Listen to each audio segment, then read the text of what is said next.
la epístola a Filemón. Epístola a Filemón. Busquen sus Biblias para que vean qué preciosa carta. Filemón. Filemón es después de Tito. A mí me falta por predicar el Nuevo Testamento, me faltaba Tito, Filemón y Judas. No sé si la próxima semana que me toque predicar pues será Judas, pero con esto completaría los sermones sobre el Nuevo Testamento, creo yo. Filipenses, ¿verdad?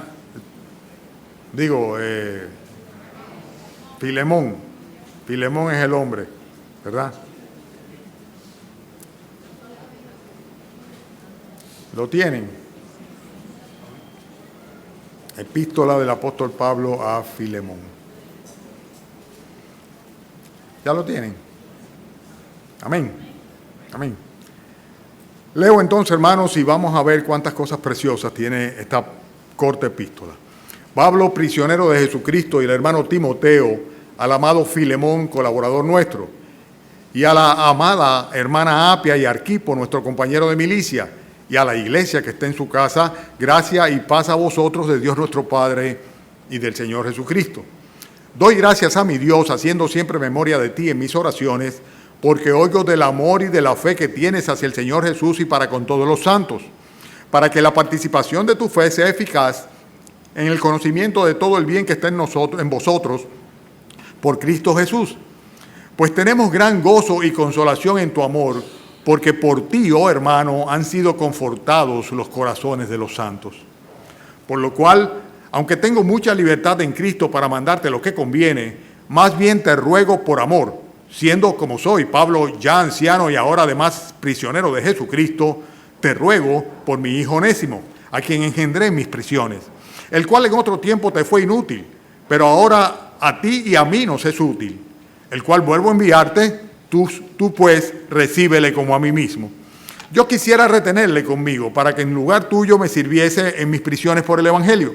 Pero nada quise hacer sin tu consentimiento para que tu favor no fuese como de necesidad, sino voluntario. Porque quizás para esto se apartó de ti por algún tiempo para que le recibieses para siempre. No ya como esclavo, sino como más que esclavo, como hermano amado. Mayormente para mí, pero cuanto más para ti, tanto en la carne como en el Señor. Así que, si me tienes por compañero, recíbele como a mí mismo. Y si en algo te dañó o te debe, ponlo a mi cuenta. Yo, Pablo, lo escribo de mi mano y yo lo pagaré, por no decirte que aún tú mismo te me debes también. Sí, hermano, tenga yo algún provecho de ti en el Señor. Conforta mi corazón en el Señor. Te he escrito confiando en tu obediencia, sabiendo que harás aún más de lo que te digo. Prepárame también alojamiento, porque espero que por vuestras oraciones os seré concedido. Te saludan Epafra, mis compañeros de prisiones por Cristo Jesús, Marcos, Aristarco, Demas y Lucas, mis colaboradores. La gracia de nuestro Señor Jesucristo sea con vuestro espíritu. Amén. Amén. Hermano Pedro, ¿tengo suficiente volumen ahí? Yo como que no me escucho mucho yo. Un poquitito más, si puede darme un poco más de volumen o en las bocinas, por lo menos. Bien, esta carta es una carta muy pequeña, muy corta. De hecho, es la carta más corta de todas las epístolas paulinas. Y es una carta personal. También es una característica propia solamente de Filemón. O sea, es una carta a una persona dirigida, pero es interesante que el apóstol Pablo la hace extensiva, no solamente a la familia de aquel a quien le dirige la carta, la comunicación, sino también a la iglesia. Una iglesia que se congregaba precisamente junta en la casa de ellos. Ellos eran hospedadores de la iglesia en la ciudad de Colosa. Filemón era una persona, posiblemente un comerciante, una persona que tenía cierto estatus económico, una persona próspera, y eso se evidencia en el hecho de que tenía esclavos, ¿verdad? La esclavitud, la Biblia no le pone tanto énfasis en términos, vamos a llamarles sociales, sino que realmente el enfoque que le da la esclavitud tiene mucho que ver con la dependencia, y ser un esclavo no necesariamente era una afrenta, sino que ser un esclavo podía ser inclusive algo que podía tomarse como un símil del tipo de relación que tenía el cristiano con su Señor, en el sentido de que dejando de ser esclavo del mundo, del pecado, venía a ser esclavo de nuestro Señor Jesucristo. O sea, la Biblia habla mucho de las virtudes de los esclavos. Algunos esclavos de ellos eran muy educados, algunos de ellos prácticamente pues venían a ejercer funciones tutoriales dentro del hogar. O sea que no necesariamente tenemos que ver los esclavos en el contexto de lo que conocimos como la esclavitud que era traída de África para las Antillas, para el nuevo continente, con los fines de explotación. Pero sea como sea, el hecho era que ciertamente este hombre, Filemón, era una persona que tenía esclavos y precisamente Onésimo era uno de sus esclavos, un esclavo que le había traicionado. Le había traicionado, aparentemente le había robado, pero sobre todo había cometido una falta muy grande, que dentro del contexto de lo que era la sociedad romana era una falta que conllevaría una pena de un alto castigo y eventualmente, si lo decidía así el amo, inclusive la muerte. Él había abandonado, le había robado y se había escapado. Y esto era algo que no podía ser de ninguna manera pasado por alto en una sociedad donde posiblemente el 70 o 60-70% de los habitantes tenían pues una supeditación de esclavitud con relación a otras personas. Sea como sea, el hecho es que Pablo le está escribiendo y está llevando un mensaje de intercesión que es sumamente interesante y que vamos nosotros a analizar esta mañana con el favor de Dios. Fíjense que cuando habla de Apia, ¿verdad? Dice la amada hermana Apia, se está refiriendo posiblemente a la esposa de este Filemón, y cuando habla de Arquipo, tal vez era su hijo, no podemos asegurarlo, pero eso es lo que parece ser. Le escribe a Filemón, le manda su saludo y su amor también a Apia y a Arquipo, su hijo, pero al mismo tiempo dice que Arquipo era una especie de colaborador, un compañero de milicia. Y es interesante el hecho de que en Colosenses capítulo 4, versículo 17, cuando el apóstol Pablo hace referencia a Arquipo, le dice a Arquipo: mira que cumplas el ministerio que recibiste del Señor. O sea que es muy probable que toda esta familia era una familia que había acogido en su seno la iglesia incipiente en la ciudad de Colosa. Ellos patrocinaban la iglesia, ellos acogían. Bueno, de hecho, nosotros vemos que todavía, aún hoy día, y en la iglesia primitiva ni hablar, las iglesias no estaban en grandes edificios. A partir del siglo III es que comienzan a construirse las basílicas y los edificios grandes, los locales para el uso exclusivo, los templos de la adoración. Pero antes de eso las iglesias se reunían en casas de familia y es el patrón que nosotros vemos en el libro de Hechos. Y Arquipo era con su familia hospedador de esta iglesia, la iglesia que estaba en la ciudad de Colosa. Consecuentemente eran personas de un testimonio fiel y firme, ¿no?, de su dependencia y de su servicio al Señor. La fecha de la carta es posiblemente alrededor de los años 60 de la era cristiana. Lo podemos identificar por el hecho de que Pablo en esa ocasión estaba preso en Roma en su primer viaje misionero, en su primer encarcelamiento, en su primer encarcelamiento en Roma, ¿verdad? Ustedes recuerdan que el libro de Hechos prácticamente termina con Pablo en una casa con una especie de prisión domiciliaria, y durante ese tiempo él tiene libertad de recibir personas, ¿verdad?, a pesar de que estaba en confinamiento. Y aparentemente en ese contexto precisamente él conoció a Onésimo. Onésimo había salido huyendo de Colosas, se había ido a la capital del imperio, a Roma, y allá, estando Pablo detenido, de alguna manera el Señor obró para que Onésimo conociera a Pablo. Y Pablo le predica el evangelio a Onésimo y Onésimo se convierte. Entonces ahora resulta que Pablo tiene como un hermano en la fe y un compañero que le está sirviendo y ayudando en medio de sus prisiones a una persona que es un delincuente, por así decirlo, una persona que estaba escapado de sus dueños, que era reo de condena, una persona que estaba en delito completamente. Y esta es una disyuntiva con que se encuentra el apóstol Pablo, un hermano amado como era Onésimo, que precisamente viene la coincidencia que era el esclavo que le robó y le salió huyendo a un hermano aún más amado, por así decirlo, ¿verdad?, que era su hermano Filemón y toda la familia de Filemón que estaba allá en Colosa. Consecuentemente, nosotros vamos a ver que el propósito de la carta es interceder ante Filemón para que perdonara y recibiera a su esclavo fugitivo, a Onésimo.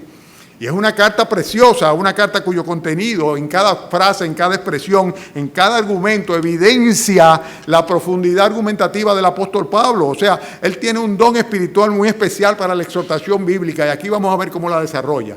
Pongamos mucha atención, porque la epístola misma, o sea, la carta misma es una cátedra completa de lo que es una intercesión eficaz. Una intercesión eficaz. Y esta intercesión eficaz, hermanos, va basada fundamentalmente en que hay un vínculo persistente. Nosotros vemos en los primeros 3 versículos que cuando Pablo se dirige a Filemón, al amado Filemón. Fíjense que hay una conexión afectiva de antemano. Por favor, atiendan sus Biblias. En el versículo primero dice, Pablo, prisionero de Jesucristo, y el hermano Timoteo, al amado Filemón. Y luego dice, versículo 12, a la amada hermana Apia, y a Arquipo, nuestro compañero, y a toda la iglesia que estaba en la casa. O sea, había una conexión afectiva, un vínculo persistente que es fundamental para que pueda el apóstol Pablo hacer una intercesión que fuese suficientemente eficaz. Este vínculo es un vínculo de amor. Cuando hay amor, las cosas se resuelven. Dice, el amor cubrirá todas las faltas, dice Proverbios. Y la hermana, y fíjense cómo habla de sus hermanos ahí, el amado Filemón, la hermana amada Apia. O sea, había una conexión afectiva, pero que no solamente era afectiva, sino también era una conexión funcional. O sea, había una comunión en propósito, sin lugar a duda, o una unidad de propósito. Desde el punto de vista de que ustedes saben que Pablo lo que está es predicando el evangelio y fundando iglesia, y esto es una comunidad fundada por el apóstol Pablo donde hay hermanos a los cuales él llama compañeros de milicia, o sea, eran, por así decirlo, pana o copartícipe en la misión que el Señor había encomendado al apóstol Pablo. Fíjense que también, aparte de una conexión afectiva y una conexión funcional, había una conexión espiritual. Y tal vez eso es lo más importante de todo. Por eso fue sin lugar a dudas muy eficaz en base a un vínculo persistente la intercesión del apóstol Pablo a favor de Onésimo. ¿De qué se trata? El hecho de que fíjense cómo habla aquí de un mismo cuerpo, diciendo que la iglesia estaba en la casa, y también de un mismo Padre y un mismo Señor. Fíjense en el versículo 3. Cuando dice, gracia y paz a vosotros de Dios, dice nuestro Padre. O sea, no Dios el Padre, sino Dios nuestro Padre, porque tenían en común precisamente el hecho de tener a Dios por Padre y a Jesucristo como Señor y Salvador. Y ciertamente, hermanos, la primera característica que yo veo acá es que si nosotros queremos poder interceder de una manera eficaz delante del Señor, tenemos que tener un vínculo con el Señor. Porque si no conocemos al Señor, si Dios no es nuestro Padre, si Jesucristo no es nuestro Señor, si no hay una comunión realmente que nos vincule a las personas por las cuales estamos intercediendo, si es algo mecánico, si ni siquiera conocemos a aquellas personas ni cuál es su problemática, si no hay una unidad de propósito, un mismo sentir, nuestra intercesión realmente no va a ser muy eficaz. Pero, sin embargo, si tenemos el privilegio de ser hijos de Dios, ya que sabemos que Dios no oye a los pecadores, mas sin embargo, si alguno es temeroso de Dios y hace su voluntad, a ese sí lo oye, según dice Juan capítulo 5, versículo 31. Entonces, partiendo de esa premisa, de la premisa de que tenemos un vínculo en el Señor, un vínculo en Cristo, pues podemos hacer un ministerio de intercesión de primera línea. Y Pablo está haciendo acá, pues está basando su intercesión en el hecho de que tenía un vínculo, por un lado, con Onésimo, pero más que con Onésimo, con aquellas personas frente a las cuales estaba intercediendo por Onésimo. ¡Qué ventaja y qué privilegio! Fíjense que hay otras cosas más en cuanto a esta intercesión del apóstol Pablo. Para Pablo interceder delante de Filemón, él previamente conocía las credenciales de Filemón. O sea, tenía unas credenciales comprobadas completamente. Los versículos 4 al 7 nos enseñan sobre esto. En primer lugar, Pablo dice que él oraba, ¿verdad?, haciendo memoria de Filemón, dice, por el hecho de que él había oído sobre la fe y el amor, versículo 5, que tenía hacia el Señor y hacia los santos. En primer lugar, hermanos, vemos acá que las credenciales de Filemón estaban adornadas por un testimonio de amor y de fe. Dice, yo oigo del amor que tienes hacia el Señor y hacia el Señor Jesús y hacia la iglesia, hacia los santos. Es un testimonio de amor al Señor que tenía él, un testimonio que sencillamente era proclamado, era conocido por todo el mundo, sobre su testimonio de amor a los santos, a la iglesia del Señor. De hecho, la hospedaba en su propia casa, y el testimonio que también él estaba llevando a cabo, por el cual el apóstol Pablo intercedía, en el sentido de que él fuera capaz de, mediante su predicación, hacer copartícipe a otras personas de las bendiciones que tenemos los cristianos en nuestro Señor Jesucristo. Eso es a lo que se refiere en el versículo 6, cuando dice, para que la participación de tu fe sea eficaz en el conocimiento de todo el bien que está en vosotros los creyentes, por causa de nuestro Señor Jesucristo. O sea que estamos viendo que Filemón era una persona que tenía un testimonio probado inclusive en el servicio de los santos. Fíjense en el versículo 7 como dice, pues tenemos gran gozo y consolación en tu amor, porque por ti, oh hermano, han sido confortados los corazones de los santos. Filemón no era un cristiano común y corriente, no era un cristiano de en secreto, ni un cristiano de pacotilla. Era una persona que se había convertido al Señor Jesucristo, la gracia del Señor había alcanzado a su esposa, había alcanzado a su hijo, había abierto su casa para ministrar el Evangelio de nuestro Señor Jesucristo. La iglesia se congregaba en su casa y él, siendo un comerciante próspero, una persona de posición social, pues sencillamente puso todo lo que tenía al servicio de la obra del Señor. Él tenía un compromiso que iba mucho más allá del simplemente abrir las puertas de su casa, sino que tenía una actitud consoladora de confortar las necesidades y los corazones de aquellos que se congregaban en la ciudad de Colosa en su propia casa. O sea que esta intercesión que el apóstol Pablo está haciendo a Filemón, la está haciendo en base al hecho de que lo conoce. Y no solamente lo conoce, sino que lo ama. No solamente que lo ama, sino que además que lo ama, tienen un mismo sentir. Están involucrados en la misma obra, en el mismo ministerio, y además de eso, en el hecho de que él conocía quién era Filemón y conocía cuál era el testimonio de vida, el testimonio de amor, de fe, de consagración, de servicio a la iglesia del Señor, a los santos en Cristo. Consecuentemente, el testimonio de una vida piadosa, de una vida consagrada, es una garantía de que hay obediencia a la voluntad de Dios. Y Filemón era un ejemplo de eso. Por eso podía decir el apóstol Pablo: doy gracias a mi Dios, haciendo siempre memoria de ti en mis oraciones. Dice, yo le doy gracias a Dios cada vez que pienso en ti, que estoy orando, ¿verdad? Por todas esas cosas que yo sé que son parte de tu vida. Qué bendición cuando podemos nosotros hacer esto, interceder delante de otra persona, partiendo del hecho, de la premisa de que conocemos que esa persona es una persona piadosa y temerosa de Dios, un siervo, una sierva de Dios, y así, ¿verdad?, en un mismo sentir acercarnos para interceder a favor de otros. La tercera cosa que evidencia la eficacia de la intercesión del apóstol Pablo, lo vemos en los versículos que van del 8 al 9, cuando dice: por lo cual, aunque tengo mucha libertad en Cristo para mandarte lo que conviene, más bien te ruego por amor, siendo como soy Pablo, ya anciano y ahora además prisionero de Jesucristo, te ruego por mi hijo Onésimo. ¿Ok? Fíjense, estos argumentos emocionales y posicionales los plantea el apóstol Pablo, los exhibe, presenta el apóstol Pablo acá de una manera realmente en la cual prácticamente para los fines de Filemón eran argumentos sencillamente irrefutables. Pero no solamente para los fines de Filemón, sino para los fines de quien sea. En primer lugar, Pablo apela a su autoridad espiritual. Él dice: yo tengo mucha libertad en Cristo para mandarte. Y eso se lo está diciendo a aquella persona que le está pidiendo, ¿verdad?, que tuviese a bien recibir a aquel que le había robado y que le había defraudado y que le había salido huyendo. Y le dice: yo tengo autoridad, una autoridad espiritual sin lugar a dudas. Cuando se tiene la autoridad espiritual, pues evidentemente pedirle a una persona que está bajo autoridad espiritual es una ventaja significativa. También, hermanos, fíjense que otro argumento que utiliza es una súplica sentimental. Porque en el versículo 9 dice, más bien, dice, aunque tengo autoridad, dice, más bien yo te ruego. ¿Y qué le dice? Te ruego por amor, te ruego por amor. Es una súplica sentimental completamente, está apelando a los sentimientos. Yo te amo. Y por eso, porque tú sabes, Filemón, que yo te amo, dice, yo voy a apelar, no a la autoridad que tengo delante de Cristo y por Cristo, sino voy a apelar al amor que tú sabes que yo te tengo a ti. Y también fíjense que hay otra apelación interesante, que tiene que ver con los derechos que tiene Pablo, simplemente por ser una persona de edad.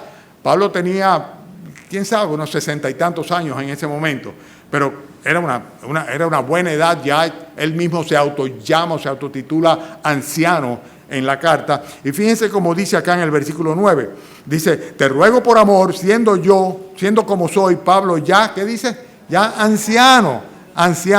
O sea, derechos por edad. Y esto es algo que ciertamente los jóvenes a veces no quieren reconocer, pero en muchas culturas solamente el hecho de tú ser una persona de cierta edad, una persona mayor, pues ya prácticamente te califica o te autoriza para tú tener un derecho sobre los que son más jóvenes. Y Pablo estaba diciendo aquí, ya yo soy un anciano, ¿verdad?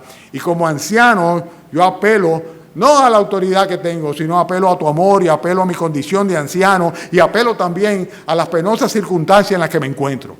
Y fíjense como el mismo versículo 9 dice, y ahora además prisionero de Jesucristo. Es interesante que apelando a la misericordia, intercediendo a favor de un esclavo que salió huyendo de su amo, ¿verdad? Él dice, yo estoy aquí, yo soy un esclavo de Cristo y yo estoy preso también. Y Pablo no se presenta aquí como Pablo apóstol de Jesucristo, sino Pablo prisionero de Jesucristo. Sin lugar a duda que es una carta maravillosa, ¿no? O sea, es una apelación fabulosa. O sea, que vemos que esta intercesión está basada en una serie de argumentos que son emocionales completamente, emotivos y posicionales completamente. Primero, apela a su autoridad espiritual, luego hace una especie de súplica sentimental, es por amor que te lo pido que lo hagas. Y después dice, además acuérdate que yo soy un viejito, ¿verdad? Yo soy un anciano y por si acaso te falta algo, mira las condiciones en que estoy preso, ¿verdad? O sea que quien te está pidiendo esto es una persona que ciertamente amerita que tú le prestes la atención. Y ciertamente, antes de nosotros reclamar algún derecho, si tenemos el privilegio de poder apelar al amor y a la misericordia que viene como fruto de un vínculo, un conocimiento previo, eso es lo que tenemos que hacer. En Colosenses mismo, el apóstol Pablo, en la epístola a Colosenses, en el capítulo 3, versículo 12, dice lo siguiente: vestíos pues como escogidos de Dios, santos y amados, de entrañable misericordia, de benignidad, de humildad, de mansedumbre, de paciencia, soportándoos unos a otros y perdonándoos unos a otros si alguno tuviera queja contra otro. De la manera que Cristo os perdonó, así también hacedlo vosotros. Y sobre todas estas cosas, vestíos de amor, que es el vínculo perfecto. Esta intercesión eficaz partía del hecho de que había un vínculo con Filemón que existía antes de la coyuntura en la que se encontraba cuando Pablo le predica a Onésimo y se convierte y comienza a servirle. Está basada fundamentalmente también en una cantidad de evidencias comprobadas del testimonio de fe y el carácter espiritual de Filemón. Y además de eso, se fundamenta en una cantidad de argumentos que son, por un lado, emocionales y por otro lado, circunstanciales o posicionales. Pero hay algo más todavía, y es el hecho de que Pablo intercede delante de Filemón, y el versículo 10 se ve muy claramente, partiendo del hecho de que había un cambio de realidades. O sea, lo que Filemón había vivido con Onésimo no era la situación en la cual Onésimo se encontraba ahora si regresaba al servicio de Filemón. Y es lo que dice el versículo 10, cuando dice, te ruego por mi hijo Onésimo. ¿Qué dice? ¿A quién engendré en mis presiones, el cual en otro tiempo te fue inútil, pero ahora a ti y a mí nos es inútil? Onésimo había nacido de nuevo. Ya las condiciones eran diferentes, las circunstancias eran diferentes, la realidad era diferente, la persona era diferente. Onésimo había sido engendrado por Pablo. Y tú dirás, bueno, pero ¿cómo era engendrado si era una persona que ya estaba viva? Bueno, es que espiritualmente fue engendrado por Pablo. Completamente engendrado por Pablo. La predicación del apóstol Pablo había creado en él una nueva persona, de manera tal que si alguno está en Cristo, nueva criatura es. Y consecuentemente debe haber una nueva vida en nuestro Señor Jesucristo. Onésimo había nacido de nuevo por la predicación de Pablo y consecuentemente su vida había cambiado, su actitud había cambiado. Ya no era el mismo que le había robado a su amo y había salido huyendo, escapando de él. No, ya no era la misma persona. Era una persona que ahora, lamentándose de lo que había hecho, tenía la disposición, a pesar de los riesgos que corriera su propia vida, de volver y pedir perdón donde había faltado. Era otra persona.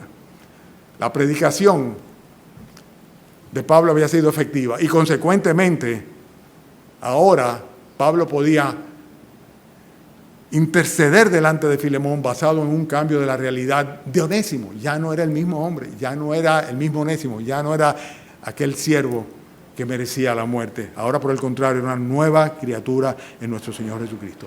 Hermanos, el verdadero cristiano, vuelvo y repito, el verdadero cristiano, cuando es engendrado espiritualmente, su vida cambia. No hay tutía. No hay otra posibilidad. No se puede recibir el Espíritu de Dios y seguir siendo la misma persona. Hay un antes y hay un después. Y Onésimo había experimentado el nuevo nacimiento espiritual, consecuentemente era una nueva persona, su realidad había cambiado. Y la intercesión de Pablo era muy eficaz porque se basaba en el hecho de que quien yo te estoy pidiendo, por quien yo te estoy pidiendo, a quien yo te estoy mandando para allá, no es la misma persona que te salió huyendo, es una nueva persona. Una persona que ahora vive para Cristo.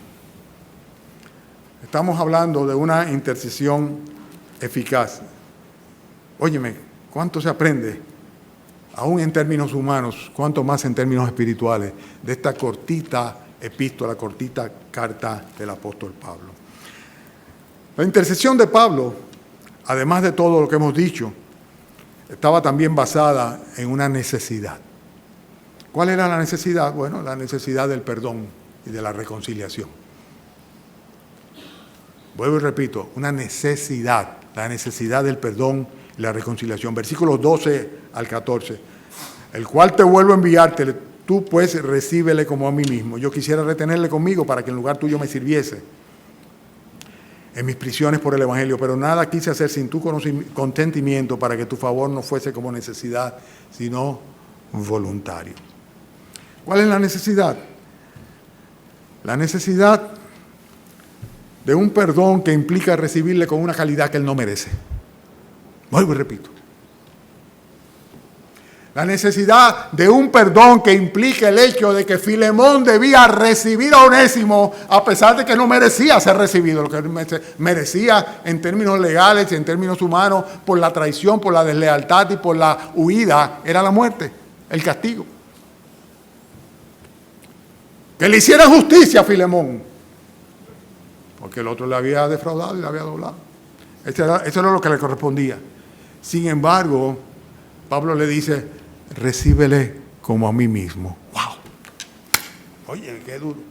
Imagínense ustedes, con el amor que se tenían el uno al otro, siendo Pablo quien le había predicado a Filemón y a su familia, siendo el padre espiritual de toda la iglesia en Colosa que estaba en la casa de Filemón. Ustedes se imaginan el amor que tenía que tener esa familia para con Pablo. Pablo lo menciona una vez y otra vez, ¿verdad? Y sin embargo, a pesar de que no merecía el perdón, le dice, recíbele como tú me hubieras recibido a mí, como si fuera yo mismo que fuera. ¿Por qué? Porque el perdón es una necesidad, así como lo es también la restitución. El perdón es necesario, a pesar de que Onésimo tenía todas las posibilidades de quedarse en Roma. Y tú dirías, bueno, pero ¿por qué no dijo simplemente, bueno, ya eso pasó, tú eres una nueva criatura, total, Filemón está en Colosa, ¿verdad? Y tú estás aquí en Roma, en la cabecera del imperio, ya quédate aquí, ya tú sabes, tú te arrepentiste, tú eres una nueva criatura, no lo vuelvas a hacer más. Pero sin embargo, era importante que hubiera una restitución, era fundamental, no podía quedarse en Roma. Pablo dice, yo quisiera retenerlo conmigo, pero sin embargo, él estaba demandando de Filemón un perdón voluntario, diciendo, pero nada quise hacer sin tu consentimiento, de manera de que tu favor no fuera por necesidad, porque no te queda más remedio que decirme que sí, sino que fuera algo voluntario. Hermanos, una intercesión eficaz está basada en la necesidad de perdón y de restitución. Ustedes saben qué pasa cuando no se perdona. Les voy a decir qué pasa cuando no se perdona. Atiéndame bien, por favor. Cuando no se perdona, en primer lugar, el corazón se llena de amargura. Y se convierte en una hiel, en una amargura y en un veneno para la persona que no perdona. No para el ofensor, sino muchas veces para el ofendido. O sea que lo primero que nosotros tenemos que hacer es perdonar. Si no queremos ser personas amargas, con hiel de amarguras. Y si no queremos con ello inclusive contaminar a otros. Porque de una manera u otra va a salir de nosotros y va a ser comunicado ese rencor y ese odio y esa insatisfacción a los demás. La segunda cosa, cuando no hay perdón, es el hecho de que promueve precisamente el odio. Lo contrario al perdón es el odio. Y con el perdón, con el odio viene el rencor también, el resguardar. Y esto trae una tercera consecuencia, y es el hecho de que a la persona que no perdona se queda anclada completamente en el pasado.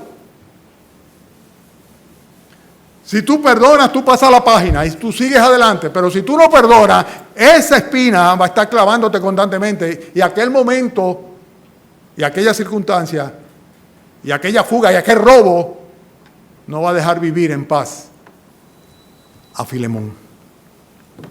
Pero hay una cosa que es la más importante de todas, sin lugar a dudas, cuando hay una ausencia de perdón y no perdonamos.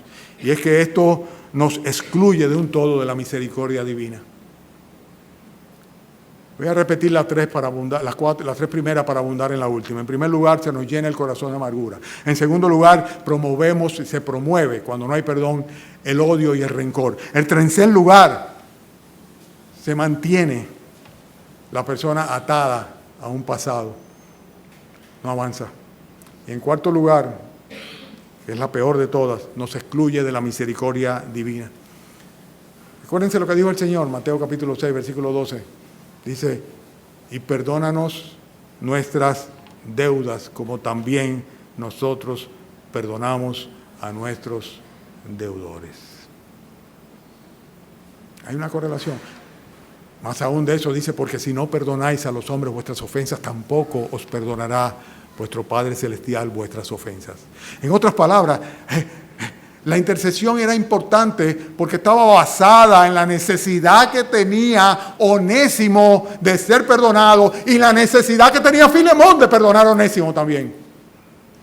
Consecuentemente, Pablo tenía que, independientemente de que él quisiera retener a Onésimo con él, dice que decirle a Filemón, Filemón, recíbele como si fuera a mí que me estuviera recibiendo, a quien yo sé que tú amas mucho.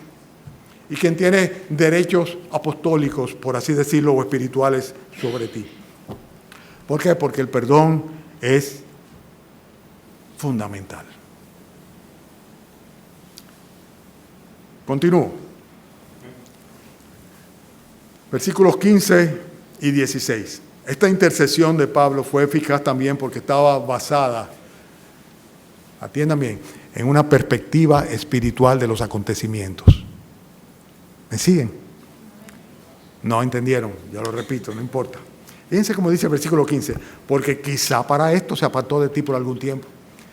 Pablo abre un paréntesis de posibilidad, ¿verdad? Y dice, quizás precisamente eso era parte del plan divino, el que se apartara de ti, el que te robara y el que saliera huyendo. Piensa en eso, Filemón, que Dios está detrás de todas las cosas. El plan de Dios para la salvación de los suyos es inescrutable completamente. No podemos de ninguna manera comprenderlo. Dios no utiliza el mismo proceso ni el mismo cliché para llamar a los pecadores al arrepentimiento. En el caso de Filemón, a pesar de que salió de la casa de un lugar donde había una iglesia, Dios decidió que lo iba a salvar en la cabecera del imperio, en una cárcel. Porque ahí era que se iba a encontrar con Pablo. Dios es soberano. Y Pablo está planteando a Filemón un enfoque o una perspectiva completamente espiritual de un evento, ¿verdad?, que parecería ser del todo negativo. Que el esclavo había robado y había salido huyendo de la presencia de su amo.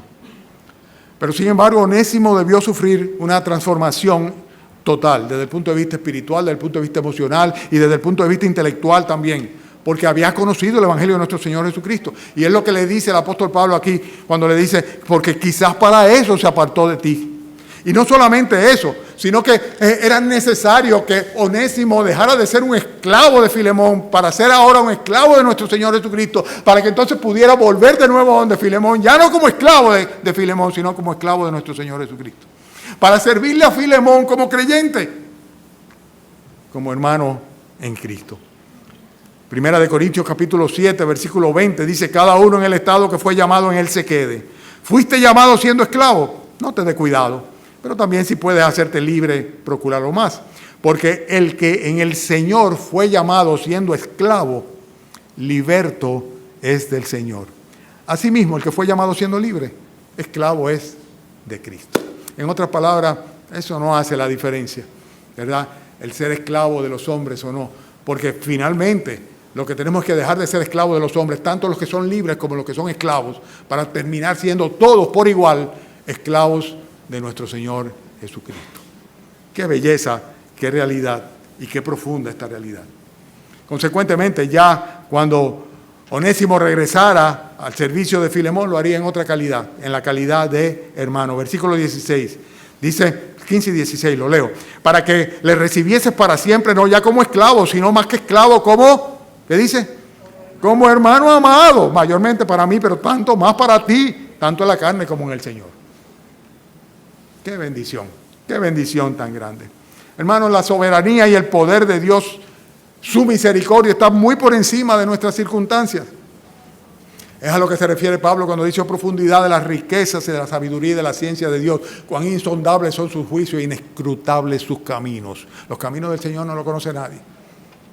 Pero Él es soberano, y su soberanía y su poder lo manifiesta en tener misericordia de los pecadores, no importa cuál sea su condición y su circunstancia. Y Pablo está intercediendo, abriéndole una panorámica a Filemón, diciéndole: enfócalo desde este punto de vista, que quizás eso era el plan de Dios, que él saliera huyendo de donde ti, viniera corriendo hacia Roma, para que aquí en Roma fuese salvo, para que entonces volviera de nuevo donde ti, para servirte como hermano.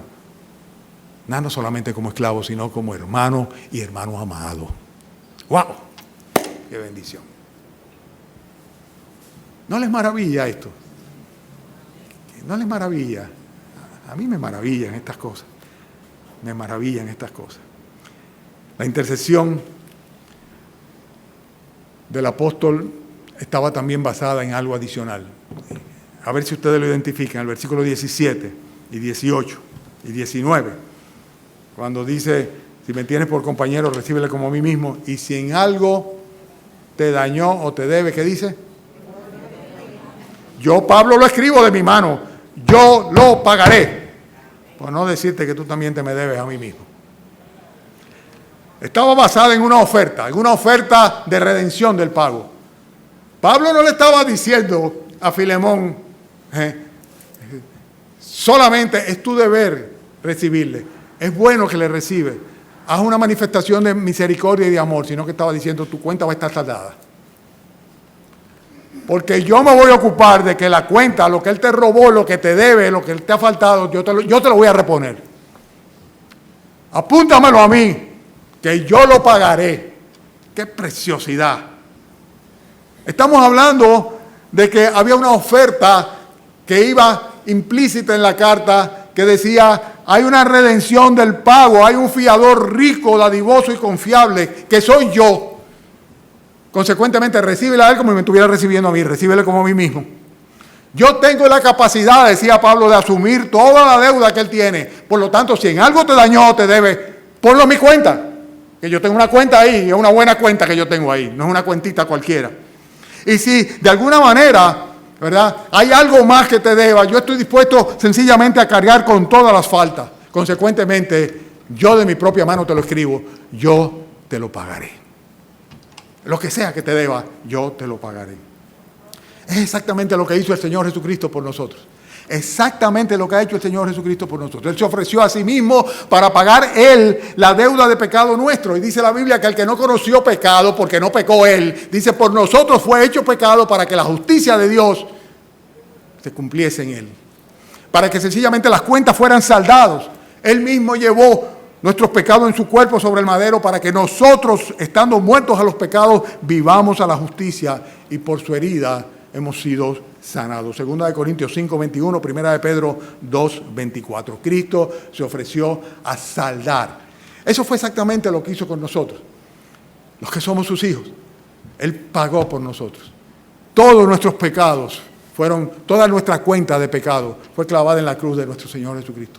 Todo aquello que nos era contrario, fue esa acta que nos condenaba de decreto, fue clavada en la cruz. Sencillamente ya no hay cuenta pendiente, porque Él pagó la factura.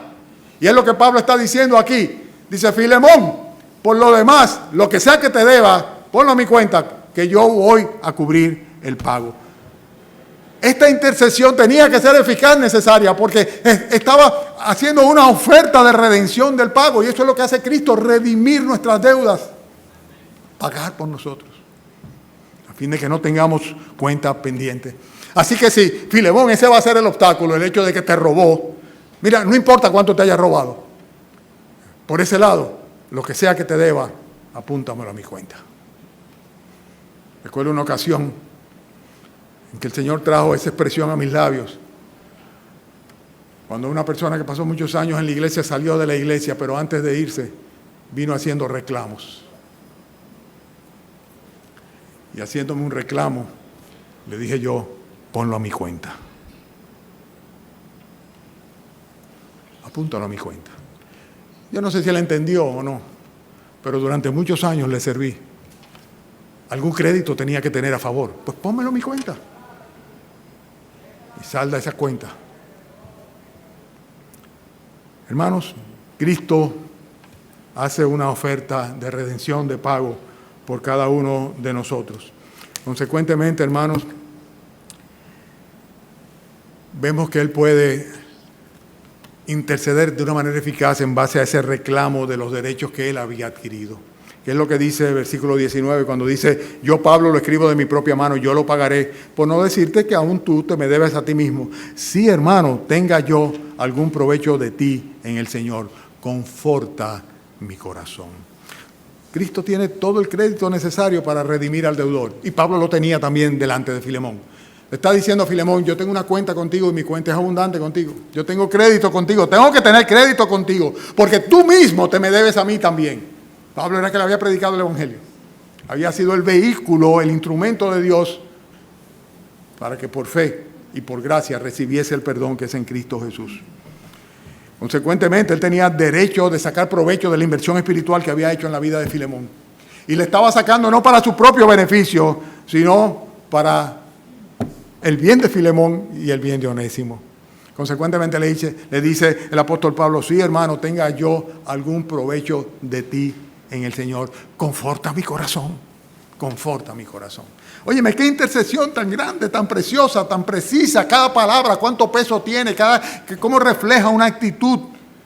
El Señor Jesucristo tiene todos los derechos de autor sobre nosotros, sobre cada una de sus criaturas, y de una manera muy especial sobre cada uno de aquellos por los cuales ha pagado. Él guarda los derechos de autor. Tiene derechos adquiridos, como Pablo dice, yo tengo derechos adquiridos allá, tengo que tenerlos necesariamente, porque aún tú te me debes a mí mismo. Y Jesucristo ciertamente tiene los derechos de autor sobre todas sus criaturas. Es interesante, como dice Apocalipsis capítulo 9, que dice, cantaban un cántico nuevo diciendo, digno eres de tomar el libro y de abrir sus sellos, porque tú fuiste inmolado, con tu sangre nos has redimido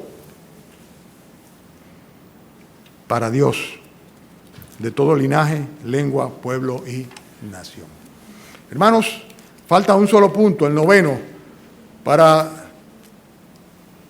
presentarles a ustedes esta intercesión eficaz del apóstol Pablo. Una intercesión que estaba basada en un vínculo que ya había entre ellos persistente, en una serie de credenciales que daban testimonio de la espiritualidad de Filemón. Estaba basada esta intercesión en los argumentos emocionales y posicionales que el apóstol Pablo le plantea, incluyendo el hecho de que estaba viejito y que estaba preso, ¿verdad? Y la autoridad espiritual, la libertad que tenía en Cristo para ordenarle cualquier cosa. Era una intercesión que estaba basada en un cambio de realidades, o sea, ya las cosas no son igual que antes. Ya Onésimo no es la persona que salió huyendo de allá, es una nueva criatura, yo lo engendré. Una intercesión que está basada en la necesidad que tenían ambas partes de restitución y de perdón. El perdón de parte de Filemón hacia Onésimo y la restitución de parte de Onésimo hacia Filemón. De manera de que la ausencia de perdón no hiciera que se llenaran sus corazones de amargura, que haya odio y rencor creciente, que se mantengan atados al pasado y sobre todo que los excluyera de la misericordia del Señor. Una intercesión basada en una perspectiva espiritual de los acontecimientos. Enfócalo desde este punto de vista. Quizás para esto se apartó de ti por algún tiempo para que le recibieses para siempre. ¡Wow! El camino del Señor. Una perspectiva, una intercesión, basada en el hecho de que no estoy pidiendo simplemente que le conmute el pago, sino que yo me comprometo a pagarte el pago, a redimir la factura pendiente de Onésimo, como hizo el Señor Jesucristo con nosotros. Una intercesión que se basa también en el reclamo del derecho adquirido en su condición de apóstol y pastor, aún de la misma persona de Filemón. Y finalmente, y con esto termino, una intercesión muy eficaz porque estaba basado en el carácter del acreedor. Por ejemplo, en el versículo 21 le dice el apóstol Pablo, te escribo dice, confiando en tu obediencia y sabiendo que harás aún más de lo que te digo. Pablo confiaba en el carácter benigno de Filemón, en su condición de hombre de Dios, de hombre espiritual. Imagínense si eso es Pablo confiando en el carácter de Filemón, si nosotros no podemos confiar aún más en el carácter benigno y misericordioso de nuestro Dios. Claro que sí, ¿verdad que sí? Claro que sí, claro que sí. Entonces yo lo que me pregunto es lo siguiente, y con esto concluyo, atiéndame. ¿Cómo se le puede decir que no a una carta como esta? O sea, no cabe ninguna posibilidad en mente alguna, ¿verdad? Ni en corazón alguno, de que Filemón diga, Pablo, lo siento mucho, pero si viene por aquí le arranco la cabeza, ¿verdad que no? Como que no cabe. Es que después de esa carta, después de esa intercesión, ¿verdad? Ya no hay más que hablar, simplemente mándalo para acá, para darle un abrazo, como el padre al hijo pródigo, y recibirlo con cariño y con perdón como hermano en nuestro Señor Jesucristo. Ahora te digo yo, haciendo una traslación, ¿verdad? Vamos a hacer la traslación. Y digo yo, ¿qué tú crees que va a ser la respuesta de nuestro Señor Jesucristo si nosotros le pedimos que interceda delante del Padre a nuestro favor? Tener a Jesucristo como intercesor. Wow. ¿Ustedes no creen que Jesucristo, mucho más que Pablo, va a obtener el favor y la misericordia de Dios a favor de aquellos por quien intercede?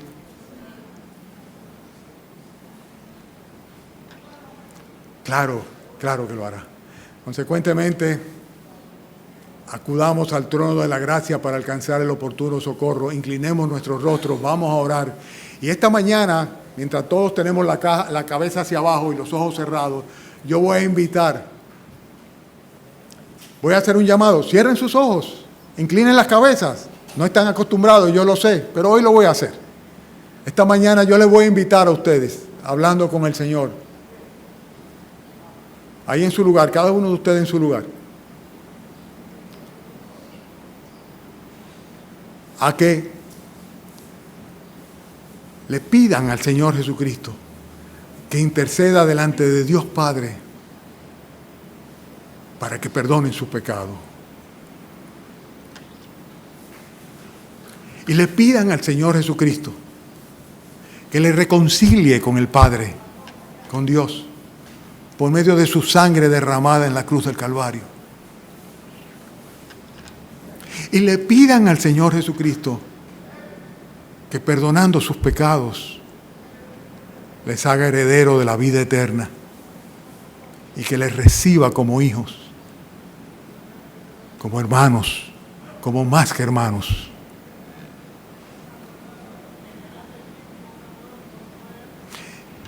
Y que si acaso algo guardamos en nuestros corazones para con otra persona y no le hemos perdonado, en esta mañana de todo corazón lo hagamos. De manera de que no nos mantengamos ajenos, separados de la misericordia de Dios, con nuestros corazones contaminados y viviendo en el pasado. Finalmente, que ahí donde estamos le demos gracia y gloria a Dios, porque sin merecerlo nos reconcilió con Él a través de su Hijo Jesucristo. Y esto debe confortar nuestras almas. Padre, gracias, Señor, porque tu misericordia nos alcanzó. Y de seguro, Señor, que aún, Padre, sigue alcanzando las almas de los que sin Cristo viven en este mundo. Oh, Señor, gracias, Padre, por este ejemplo de intercesión. Y gracias por el hecho de que, viendo a tu Hijo Jesucristo en la cruz, Señor, nos podemos ocultar detrás de esa cruz. Y de esta manera, Señor, por sus méritos, por su crédito, de esta manera por su carácter, Señor, por su oferta de redención de pago, por el hecho de que Él tiene todos los derechos adquiridos porque fue inmolado, Señor, para con su sangre redimirnos para ti. Que en esta mañana, Señor, tú hagas eficaz esa salvación, esa nueva vida, ese nuevo nacimiento en cualquier alma que bajo este techo todavía no tenga la seguridad del perdón de sus pecados y la vida eterna.